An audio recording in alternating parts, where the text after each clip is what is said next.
તો સુરતના હીરા દલાલની ઇકો સેલે ધરપકડ કરી છે, જ્યાં 13 કરોડના હીરાની રકમ મુંબઈના ક્રિકેટ સટ્ટામાં આરોપી હારી ગયો હતો. હીરાની રકમ ક્રિકેટ સટ્ટામાં હારી જનાર દલાલને ઝડપી લેવામાં આવ્યો છે.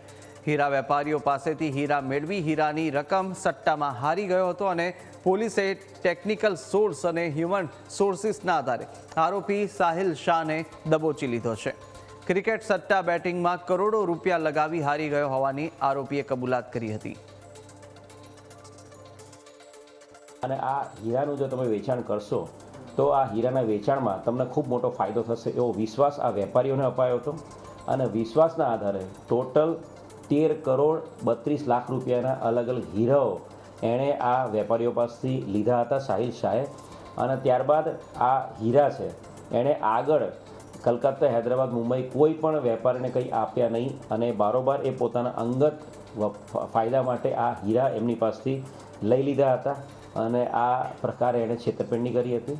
સાહિલ હસમુખભાઈ શાહ ઘણા સમયથી પોતાની ધરપકડ ટાળવા સારું છેલ્લા 2 મહિનાથી નાસ્તો ફરતો હતો અને હવે ધરપકડ કરવામાં આવી છે.